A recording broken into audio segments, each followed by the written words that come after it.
पहला प्रश्न। भगवान, आपने कहा प्यासा ही कुएं के पास जाता है, न कि कुआं प्यासे के पास। जो प्यासे हैं वे तो आ ही गए हैं, आ ही रहे हैं, आ ही जाएंगे, परंतु जो इतनी नींद में हैं कि उन्हें अपनी प्यास का पता ही नहीं, या स्वप्न के पानी को पीकर ही वे जागने का आभास पा रहे हैं, वे कैसे वास्तविक प्यास का अनुभव कर सकेंगे? क्या आपका आनंद का झरना सब जगह बहता हुआ उनकी प्यास को जगाकर उन्हें तृप्त नहीं कर देगा? भगवान बुद्ध की परम करुणा की अभिव्यक्ति थी कि जब तक संसार के समस्त जीव निर्वाण प्राप्त नहीं कर लेते, वे भी निर्वाण में प्रवेश नहीं करेंगे। पता नहीं वे कितने सामर्थ्यवान थे। निरपेक्ष परम तत्व की अनुभूति में आप सभी बुद्ध पुरुषों के एक समान होने पर भी सभी की अभिव्यक्ति और अन्यों को परम तत्व की अनुभूति कराने का सामर्थ्य तो भिन्न ही होता है। आप जैसा सामर्थ्यवान बुद्ध पुरुष विश्व में न कभी पैदा हुआ है और न कभी हो सकेगा। क्या आपका सामर्थ्यवान प्रकाश उन अंधेरे कमरों को भी प्रकाशित नहीं कर देगा जिनके की दरवाजे बंद हैं? प्रेम प्रमोद,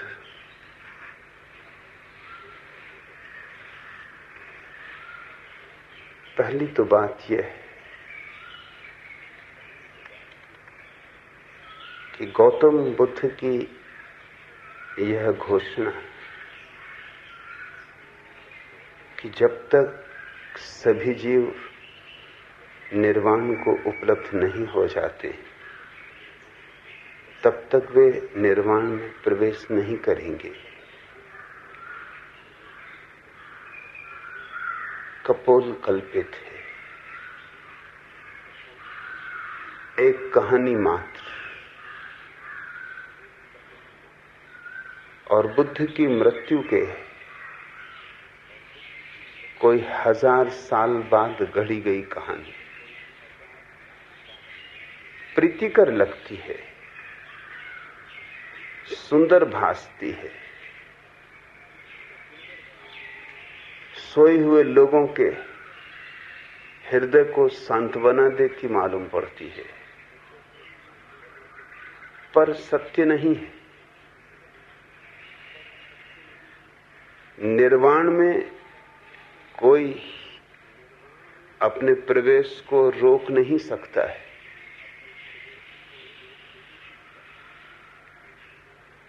आंख खुली कि प्रकाश हुआ, फिर तुम चाहे आंख भी बंद कर लो तो भी तुम जानते हो कि प्रकाश है।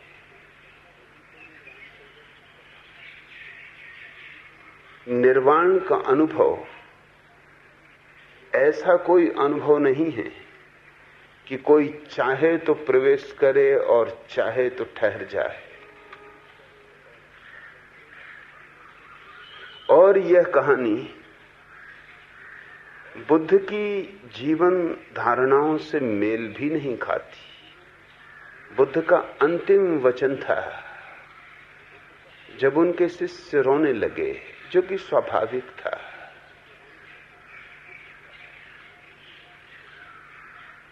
चालीस वर्षों तक सतत जिन्होंने बुद्ध का सत्संग किया था, उस अमृत को पिया था, काश उनकी आंखें आंसुओं से भर गईं, तो आश्चर्य कुछ भी नहीं। वे भी रोने लगे जो बुद्धत्व को उपलब्ध हो गए थे।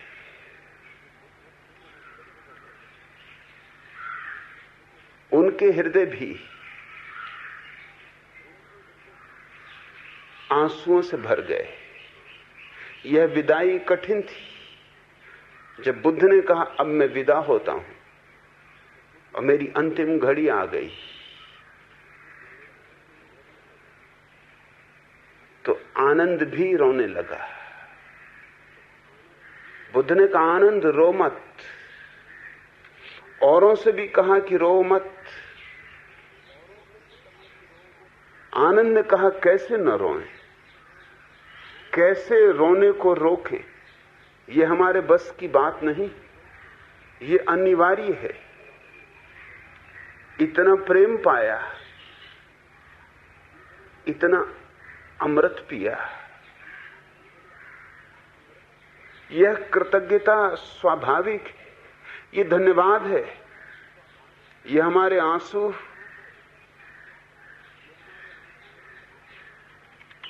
हमारे हृदय की भावनाओं के प्रतीक है। और इसलिए भी हम रोते कि आपके रहते भी, आपके सत्संग में जीते भी हम में से कितने हैं अभी भी जागे नहीं। मैं भी उनमें से हूं। आनंद ने कहा जो अभी जागा नहीं। रोऊं ना तो क्या करूं, क्योंकि आपकी मौजूदगी में ना जाग सका, तो आपके विदा हो जाने पर मेरे जागने की क्या संभावना है। फिर तो अनंत काल में भी आप जैसे सद्गुरु को पा सकूंगा, इसकी आशा भी नहीं रख सकता। ऐसा महान अवसर मैंने खोया है। आपकी विदाई के लिए रोता हूं, अपनी मूढ़ता के लिए रोता हूं। बुद्ध ने कहा तू पागल है, तू मेरे शिक्षा का सूत्र ही नहीं समझा। मैं चाहूं भी तो तुझे मुक्त नहीं कर सकता हूं। बंधन भी तूने निर्मित किए और तू ही काटेगा। इसलिए स्मरण रखना, बुद्ध ने आनंद को कहा यह मेरा अंतिम वक्तव्य है पृथ्वी पर। अप दीपो भव, अपने दिए खुद बनो, क्योंकि कोई और किसी का दिया काम नहीं आ सकता है। मेरे होने न होने से कुछ भेद नहीं पड़ता। तुम्हें स्वयं ही अपने प्रकाश की तलाश करनी होगी। धर्म उधार नहीं होता, न शास्त्र से मिलता है न शास्ता से मिलता है। धर्म तो स्वयं की अनुभूति है। कोई दूसरा देना भी चाहे तो भी दिया नहीं जा सकता। धर्म का सत्य हस्तांतरणीय नहीं, सत्य हस्तांतरणीय हो भी नहीं सकता। सत्य कोई वस्तु नहीं है कि कोई किसी को दे दे, कि कोई खरीद ले, कि कोई बेच दे। यही तो सत्य की गरिमा है कि प्रत्येक व्यक्ति को अपनी निजता में ही उसे खोजना होता है। सद्गुरु इशारा दे सकता है, लेकिन इशारे पर चलना तो तुम्हें ही होगा। और तुम अगर ना चलना चाहो तो कोई तुम्हें जबरदस्ती नहीं चला सकता है। ये कहानी कि बुद्ध मृत्यु के बाद जब मोक्ष के द्वार पर पहुंचे, उनके स्वागत में द्वार खुला, फूलमालाएं लिए हुए मोक्ष उनका स्वागत करने को तैयार है। लेकिन बुद्ध पीठ करके खड़े हो गए और उन्होंने कहा मैं मोक्ष में तब तक प्रवेश नहीं करूंगा जब तक कि समस्त जीव मुक्त नहीं हो जाते। ये कहानी 1000 साल बाद गढ़ी गई और इस कहानी के पीछे बुद्ध की करुणा नहीं है। इस कहानी के पीछे राज कुछ और है। बुद्ध ने व्यक्ति को इतनी महत्ता दी थी जितनी कभी किसी ने नहीं थी, इतनी गरिमा दी जितनी कभी किसी ने नहीं थी। लेकिन बुद्ध की व्यक्ति को दी गई गरिमा को समझा नहीं जा सका। पंडित और पुरोहित चाहते भी न थे कि व्यक्ति को इतनी गरिमा मिले, क्योंकि व्यक्ति अगर इतना गरिमावान है तो पंडित पुरोहित की कोई आवश्यकता नहीं रह जाती। सत्य स्वयं पाना तो फिर मध्यस्थियों की और दलालों की क्या जरूरत है, फिर पुजारियों की और महंतों की क्या आवश्यकता है। बुद्ध के धर्म को उखाड़ फेंका गया भारत से। जब बुद्ध धर्म भारत से उखड़ गया, तिब्बत, बर्मा, लंका, चीन और दूर कोरिया तक फैला, तब उसने अपनी आधारशिलाएं बदल ली। एक बात जाहिर हो गई थी कि बुद्ध का सत्य इतना शुद्धतम सत्य है कि लोग उसे पचा नहीं सकते। बौद्ध भिक्षु अब सत्य में उतने उत्सुक नहीं थे जितने बुद्ध धर्म के प्रचार में उत्सुक थे। इसलिए उन्होंने समझौते किए। उन्होंने समझौते किए लोकमानस से। बुद्ध ने कभी कोई समझौता नहीं किया लोकमानस से। कोई बुद्ध पुरुष लोकमानस से समझौता नहीं करता, कर नहीं सकता। लोकमानस से समझौता करने का अर्थ सत्य झुक रहा है असत्य के सामने, लेकिन पंडित और पुरोहित तो हमेशा समझौता करने को राजी होते। जो लोग बुद्ध के धर्म को सारे एशिया में ले गए वे पंडित पुरोहित। अब उनका ये न्यस्त स्वार्थ था, उन्होंने आधारशिलाएं बदल दी। फिर चीन और जापान और कोरिया के लोगों को पता भी न था कि बुद्ध का मौलिक उपदेश क्या है। वे धोखे में आ गए। इन पंडित पुरोहितों ने ये कथा गढ़ी कि बुद्ध मनुष्य जाति के कल्याण के लिए पैदा हुए थे, और बुद्ध ने कहा है कि कोई दूसरा किसी का कल्याण नहीं कर सकता। इन्होंने कहा कि तुम चिंता ना करो, तुम सिर्फ बुद्ध की पूजा करो, इतना काफी। बुद्ध का स्मरण करो, इतना पर्याप्त है, और बुद्ध की करुणा तुम्हें पार ले जाएगी। बुद्ध की करुणा की जो नाव है उसमें सवार हो जाओ। तुम्हें न ध्यान करना है, न समाधि साधनी। एकमात्र तुम्हें काम करना है वह यह कि बुद्ध की नाव में सवार हो जाओ।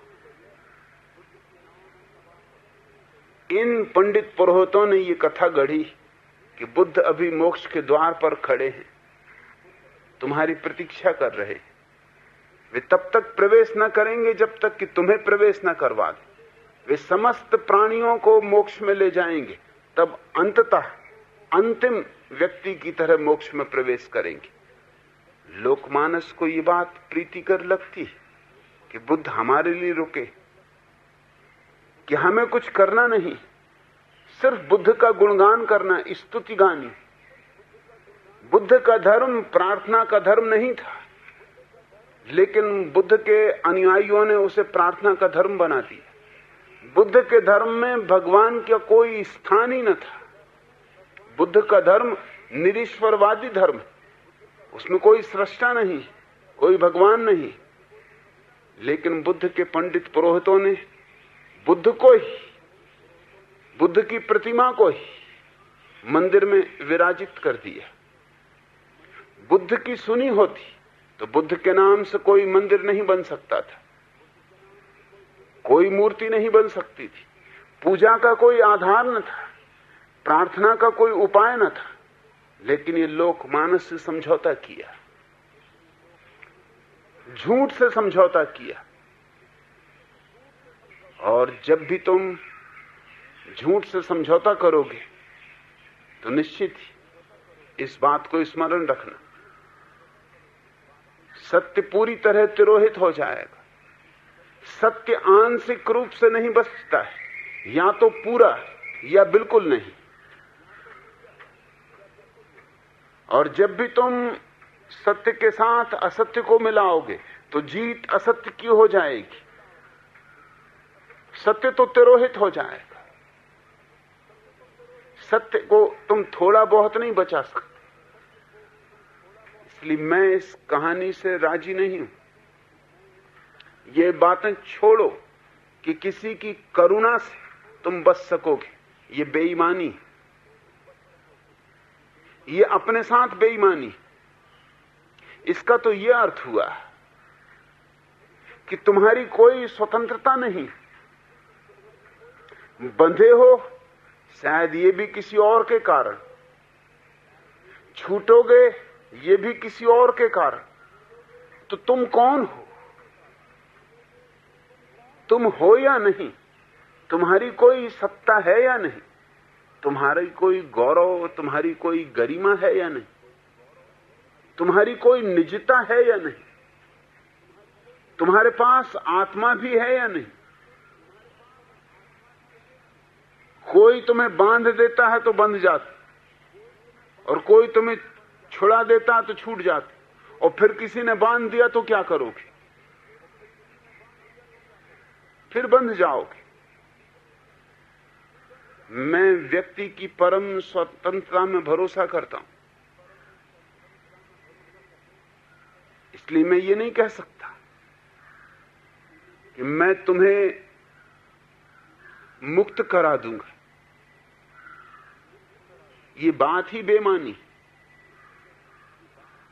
हां, मैंने जिस सत्य को जाना है उसे निवेदन कर सकता हूं। लेना न लेना, स्वीकार करना न स्वीकार करना तुम्हारे हाथ है, तुम्हारी मालकियत है तुम्हारे ऊपर। सूरज उगता है, तुम दरवाजा खोलो तो सूरज की किरणें तुम्हारे भीतर प्रवेश कर जाएं, और तुम दरवाजा बंद रखो तो क्या तुम सोचते हो सूरज धक्के दे के दरवाजे तोड़ेगा? सूरज की किरणें धक्के तो दूर, थपकी भी ना देंगी तुम्हारे द्वार पर, तुम्हारे द्वार की सांकल भी ना खटखटाएंगी। और इसलिए नहीं कि अस्तित्व में करुणा नहीं, मेरे हिसाब में तो व्यक्ति को परिपूर्ण स्वतंत्रता देना ही सबसे बड़ी करुणा है। ये अपेक्षा कि जब तक सभी मुक्त ना हो जाएंगे मैं भी मोक्ष को स्वीकार न करूंगा, जबरदस्ती मालूम होती, करुणा नहीं। क्या दूसरों को अमुक्त रहने का अधिकार नहीं?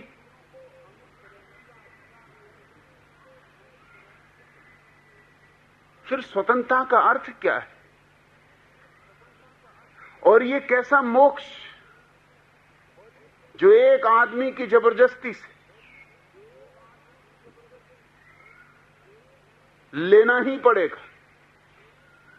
करुणा कौन किस पे कर रहा है? बुद्ध तुम पे करुणा कर रहे हैं या तुम उन पे करुणा कर रहे हो कि चलो भाई तुम्हारे मोक्ष प्रवेश के लिए हम भी प्रवेश किए जाते हैं, क्या करें? नहीं तो तुम प्रवेश करोगे नहीं, तुम द्वार पे ही खड़े रहोगे। थक गए होंगे बुद्ध खड़े खड़े। करुणा कौन किस पे कर रहा है? तुम्ही को दया आने लगेगी कि अब ठीक, बंद करो संसार, बंद करो दुकान, बंद करो ये उपद्रव। बेचारे गौतम बुद्ध अभी तक खड़े, निश्चित खड़े होंगे, क्योंकि अभी ये सारा जगत वैसा का वैसा अमुक्त। सच तो ये है जितने प्राणी बुद्ध के समय थे उससे प्राणी अब ज्यादा हैं। ये मामला तो बिगड़ता जा रहा है। बुद्ध के समय में भारत की कुल आबादी 2 करोड़ थी। अगर सिर्फ भारत को ही हिसाब मिले तो अब 70 करोड़ आबादी। सारी दुनिया की आबादी को अगर हिसाब मिले तो वो अब 4.5 अरब से ऊपर पहुंच रही है। और बुद्ध को तो कुछ पता न था, ये पृथ्वी अकेली नहीं है। अब वैज्ञानिक कहते हैं ऐसी कम से कम 50,000 पृथ्वियां हैं जिन पर जीवन है। बुद्ध तो बड़ी झंझट में पड़ गए। ये 50,000 पृथ्वियां और इन पर जीवन। और बुद्ध ने ये नहीं कहा है कि सभी मनुष्य जब तक मुक्त हो जाएंगे मैं रुकूंगा, वरन सभी जीव। इसमें मनुष्य भी सम्मिलित हैं, हाथी घोड़े गधे भी सम्मिलित हैं,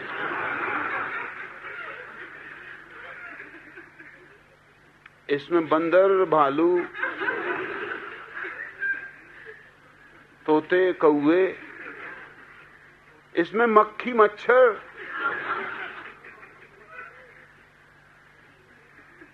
मैं नहीं सोचता कि बुद्ध कभी भी प्रवेश कर पाएंगे। असंभव। ये कब घटना घटेगी, ये कब होगा, जबकि सारा अस्तित्व मुक्त हो जाए।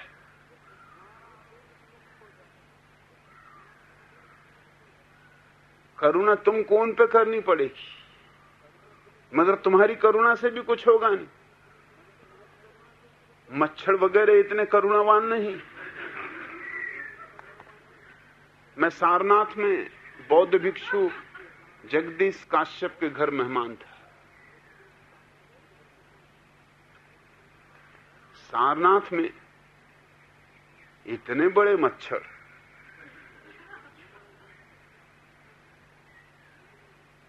मैंने कहीं देखे नहीं। धार्मिक मच्छर होंगे। सारनाथ जैसे पवित्र स्थान पर, जैसे काशी के पंडे, ऐसे सारनाथ के मच्छर। दिन में भी मच्छरदानी के भीतर बैठना पड़े। एक मच्छरदानी में मैं बैठूं, एक में भिक्षु जगदीश काश्यप बैठे। चर्चा यूं 2 मच्छरदानियों के आर पार हो।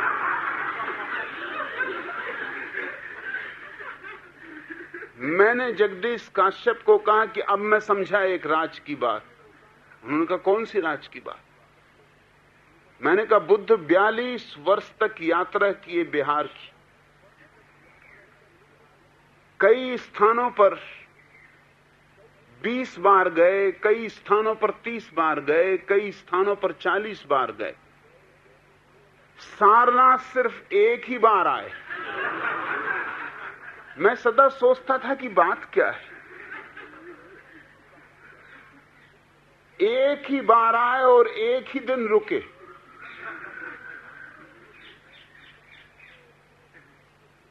अब मैं समझ गया राज। मैंने उनसे कहा ये मच्छर,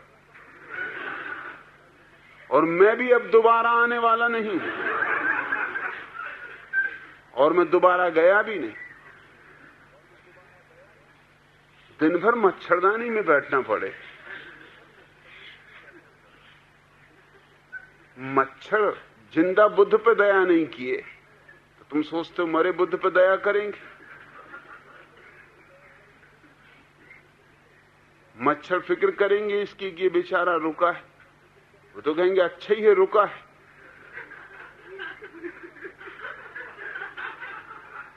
तो और थोड़ा चूस लो। और फिर बुद्ध का रक्त भी तो मीठा होता है, कहीं से भी चखो बुद्ध मीठे।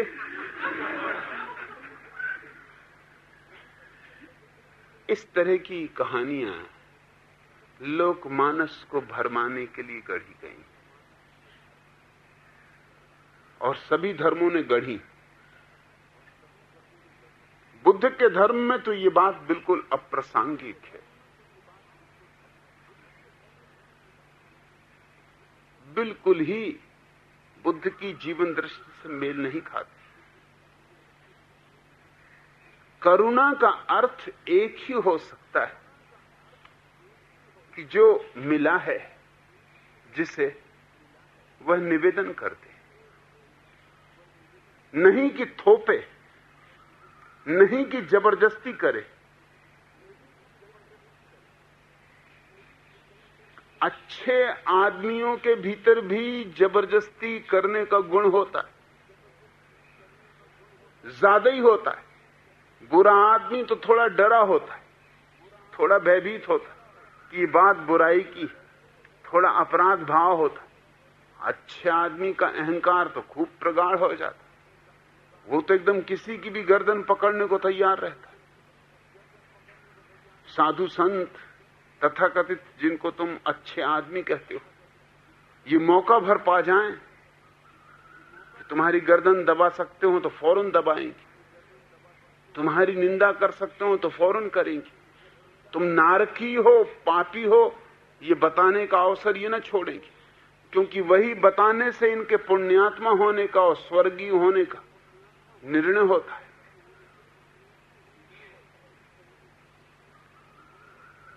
ये सारे के सारे तथाकथित धर्मगुरु, तुम्हारे संत और तुम्हारे महात्मा करुणा के नाम पर गुलामी थोप रहे, मगर गुलामी का उनका थोपने का ढंग सूक्ष्म है। महात्मा गांधी के आश्रम में चाय तक पीने की मनाही थी। कभी कोई अगर चाय पीता हुआ पकड़ लिया जाता है तो महात्मा गांधी अपनी आत्मशुद्धि के लिए चाय उसने पी।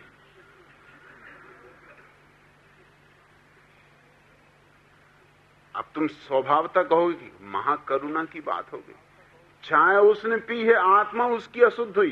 पहले तो ये सवाल कि चाय क्या आत्मा में जाती?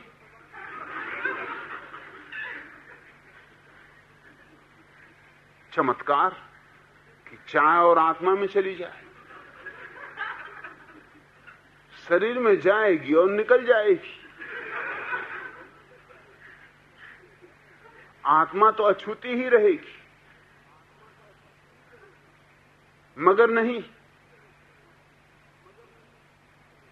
उसकी आत्मा की शुद्धि के लिए महात्मा गांधी उपवास करेंगे। अब ये सताने का खूब सुंदर ढंग हुआ। अब उस आदमी की तुम दशा सोचो, सारा आश्रम उसको यूं देखेगा जैसे ये कोई महापापी। सारा आश्रम उस पर टूट पड़ेगा कि तेरे कारण महात्मा गांधी को भूखे मरना पड़ रहा है। वह आदमी रोएगा, गिड़गिड़ाएगा, पैरों पर गिरेगा कि आप भोजन करें, अब कभी ऐसी भूल ना करूंगा, मुझे क्षमा करें। चाय की तो बात ही छूट गई, चाय का तो सवाल ही ना उठा कि ऐसा क्या कसूर हो गया।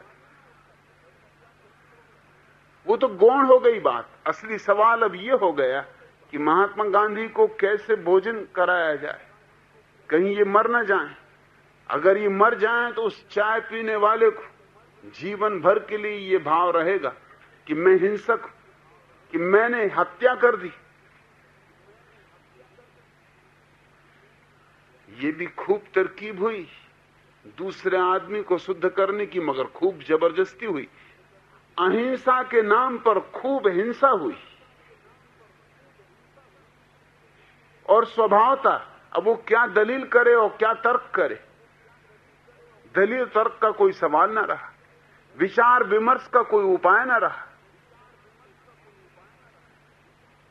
महात्मा गांधी मरने को तत्पर, और वो ये भी नहीं कहते कि मैं तेरे लिए कर रहा हूं, वो कहते ये हैं कि अगर मेरे आश्रम में इस तरह के पाप हो सकते तो उसका अर्थ है कि मेरी आत्मा अभी अशुद्ध है। मैं तो अपनी आत्मा की शुद्धि के लिए कर रहा हूं।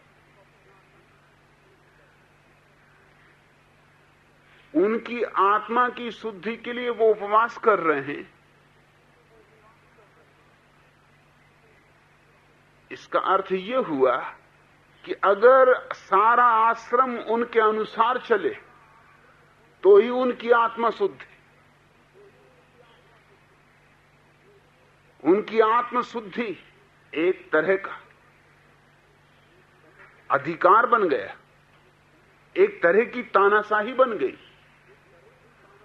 मगर ये सूक्ष्म बातें, पर्दे की ओट में कुछ और चल रहा है। ये दूसरे की आत्मा पर कब्जा करने की चेष्टा करुणा नहीं है। मैं इस तरह की करुणा में भरोसा नहीं रखता। करुणा का मेरे लिए एक ही अर्थ, प्रेम का मेरे लिए एक ही अर्थ है कि तुम्हें स्वतंत्रता दूं, निवेदन कर दूं कि राह यह रही और फिर तुम्हें पूरी स्वतंत्रता दूं कि तुम चुनाव करो। और अगर तुम्हें प्रीतिकर लगता है बंधन में रहना, तो मैं कौन हूं जो बाधा बनूं? अगर तुम निर्णय करते हो कि मुझे बंधन में रहना ही सुखद, तो जबरदस्ती तुम्हें छुड़वाने का क्या सवाल है? रविन्द्रनाथ ठाकुर का एक गीत है, अंतिम दिनों में लिखा हुआ गीत, जिसमें उन्होंने कहा है, हे प्रभु, मैं आवागमन से मुक्ति नहीं चाहता हूं। मैं चाहता हूं वापस वापस मुझे भेजना। तेरा जगत बहुत प्यारा है। तेरा सूरज, तेरे चांद, तेरे तारे, तेरे फूल, तेरे इंद्रधनुष, तेरे लोग, ये पृथ्वी इतनी मनमोहक कि मुझे कोई स्वर्ग नहीं चाहिए, मुझे कोई मोक्ष नहीं चाहिए। तू इतनी ही कृपा करना कि मुझे बार बार यहीं भेज देना, कि मैं तेरे गीत गाऊं, कि मेरी बांसुरी पर तेरे स्वर उठाऊं।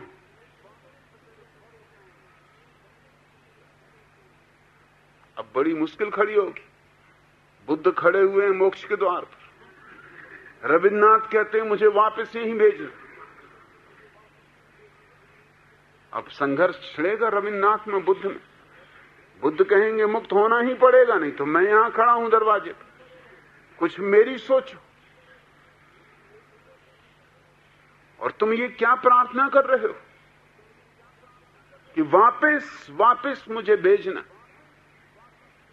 माना, रविन्द्रनाथ ने कहा है, माना कि मैं इस योग्य नहीं कि तू मुझे बार बार भेजे, मगर तेरी करुणा अपार है। माना कि मैं जीवन का वैसा सदुपयोग नहीं कर पाया जैसा कि मुझे करना था, मगर तेरी करुणा अपार। भेजना, कितना ही अयोग्य हूं, अब की बार और भी चेष्टा करूंगा कि गीत थोड़े सुंदर रचूं, कि साज और ठीक से बिठाऊं। अंतिम दिन, जिस दिन उनका देहांत हुआ, आखिरी गीत जो रविन्द्रनाथ ने लिखा है, उसमें उन्होंने लिखा है कि ये भी क्या बात हुई, जब बामुश्किल में साज बिठा पाया था। तुमने देखा ना, शास्त्रीय संगीतज्ञ साज ही बिठाते हैं आधा घंटा तक। कोई तबला ठोंक रहा है, कोई सितार कस रहा है, आधा घंटे तक तो यही ठोंक पीट चलती। लखनऊ के एक नवाब ने वायसराय को निमंत्रण दिया था। स्वागत में रात महफिल बैठी, शास्त्रीय संगीत शुरू हुआ, आधा घंटे तक तो खटखट हथौड़ी चली, तबलों पर तार बिठाए गए। वायसराय समझा कि यही शास्त्रीय संगीत। तो उसने नवाब से कहा, बहुत आनंद आ रहा, चलने दो, यही संगीत चलने दो। नवाब चौंका, मगर करे भी क्या। सो रात भर यही चला। संगीतज्ञों से कहा, आगे मत बढ़ना, साज ही बिठाओ, क्योंकि वायसराय को बहुत जच रहा है। और वायसराय बड़ा आनंदित लौटा कि ऐसा शास्त्रीय संगीत। रविन्द्रनाथ ने अपने अंतिम गीत में कहा कि हे प्रभु, ये कैसा तेरा ढंग, अभी तो मैं साज ही बिठा पाया था, अभी गीत गाया कहां और विदा का क्षण आ गया। इतनी क्या जल्दी थी, थोड़ा समय और दे देता, गीत तो गा लेता, बांसुरी तो बजा लेता। क्या तुम सोचते हो रविन्द्रनाथ को जबरदस्ती मोक्ष भिजवाने की कोशिश करनी चाहिए? क्या यह करुणा होगी? क्या यह उचित होगा?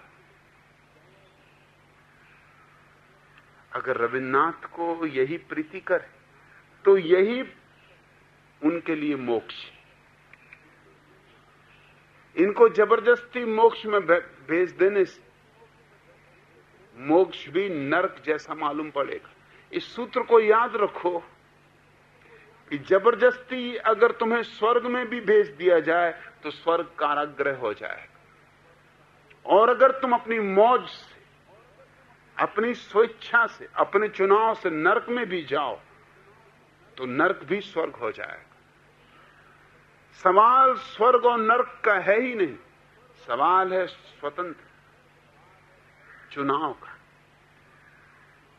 इसलिए सद्गुरु स्वतंत्रता सिखाता है। तुमने कहा कि आप कहते हैं प्यासा ही कुएं के पास आता है, न कि कुआं प्यासे के पास। यही उचित है, क्योंकि कुआं प्यासे के पास जाने लगे, प्यासे के पीछे पीछे दौड़ने लगे तो प्यासे को भी दया आए कि बेचारा कुआं कब से भटक रहा है। प्यासा जा रहा दफ्तर, कुआं जा रहा प्यासे के पीछे। प्यासा जा रहा सब्जी खरीदने, कुआं जा रहा प्यासे के पीछे। प्यासा अपनी पत्नी को प्रेम कर रहा है, कुआं वहीं खड़ा हुआ। ये कुछ भलमनसाहत होगी? इसमें कुछ करुणा होगी? ये तो कुआं ना हुआ, कोई पुलिस वाला हो गया।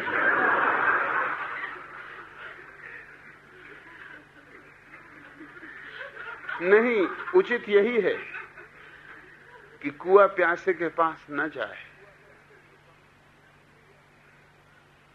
हां, कुआं अपनी खबर भेज दे। कुआं इस बात की घोषणा कर दे कि यहां जल उपलब्ध है और जिसको प्यास हो वह आ जाए, और जिसको प्यास नहीं है अभी वह क्यों आए? क्या कारण है उसके आने का? और जो अभी स्वप्न के जल से ही तृप्त है उसको भी आने की कोई जरूरत नहीं। सच तो यह है, किसी को किसी के स्वप्न के तोड़ने का भी अधिकार नहीं। मैं व्यक्ति की स्वतंत्रता को परम मानता हूं। तुम अच्छा प्यारा सपना देख रहे हो,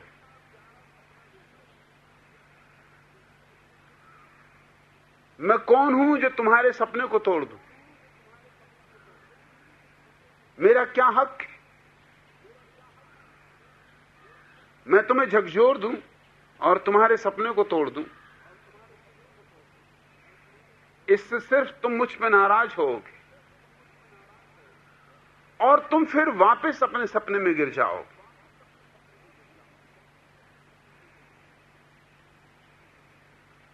जबरदस्ती नहीं की जा सकती। धर्म कोई जबरदस्ती नहीं, मगर धर्म के नाम पर बहुत जबरदस्ती चली और उन सब ने यही सोचा है कि करुणा की जा रही। मोहम्मद तलवार लेके चलते थे। मोहम्मद की तलवार पर एक वचन लिखा हुआ था कि शांति ही मेरा धर्म है। ये गजब का मामला हुआ। तलवार पे लिखा हुआ है शांति मेरा धर्म।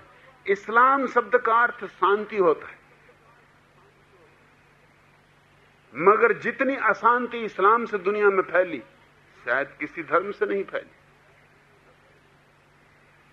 मगर ख्याल रखना, तुम्हारी जो करुणा की धारणा है, प्रेम प्रमोद, वही धारणा इस्लाम की। इस्लाम की मान्यता है कि जो मुसलमान नहीं, वो कभी भी स्वर्ग में प्रवेश न पा सकेगा। तो हर एक को मुसलमान बनाना ही करुणा बस,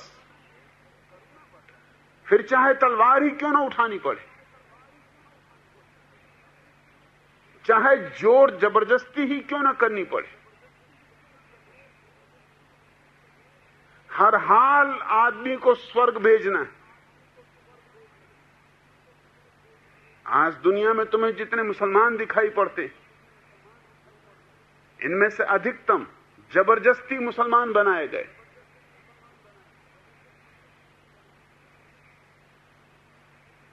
ईसाइयों की धारणा है कि जो ईसाई नहीं है, अंतिम निर्णय के दिन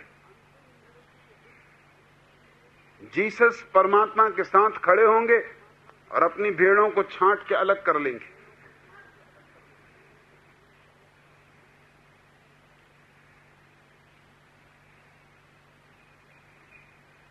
वो अपनी भेड़ें छांट लेंगे कि ये हैं ईसाई, और जो ईसाई नहीं है वो नरक में गिरेंगे। स्वभावतः ईसाई करुणा बस सभी को ईसाई बनाने की कोशिश में लगे। फिर जैसे भी हो, एन केन प्रकारे, तलवार के जमाने तो चले गए। अब तलवार उठाना बेहुदा मालूम होगा, असभ्य मालूम होगा, लेकिन अब दूसरे ढंग उपयोग में लाए जाते। भूखे, दीनहीन, गरीब लोगों को रोटी दो, दवा दो, अस्पताल खोलो, स्कूल बनाओ, अनाथालय चलाओ, विधवा आश्रम बनाओ। ये प्रलोभन, ये रुस्बत उनके ईसाई हो जाने के लिए, क्योंकि बिना ईसाई हुए उनका कोई भविष्य नहीं। और इस सब के पीछे धारणा यही है कि करुणा बस ये महान कार्य किया जा रहा है। हमें ये करुणा की धारणा तोड़नी पड़ेगी, क्योंकि इस धारणा ने पूरी मनुष्य जाति को लहूलुहान कर दिया है। पिछले 5000 सालों का इतिहास इस बात का गवाह है कि धर्म के नाम पर जितनी हत्याएं हुई, जितने बलात्कार हुए, जितने लोग जलाए गए जिंदा, उतने किसी और चीज के नाम पर नहीं। धर्म के नाम पर भारी कलंक। धर्म मनुष्य के लिए वरदान सिद्ध नहीं हुआ, अभिशाप सिद्ध हुआ है। कारण क्या था? कारण यही था कि प्रत्येक व्यक्ति की चेष्टा यही थी कि मेरी जो धारणा है स्वर्ग की, मेरी जो अवधारणा है स्वर्ग पहुंचने की, सभी को उसी मार्ग पर ले आऊं। क्योंकि यही सच्चा रास्ता है और सब रास्ते गलत हैं।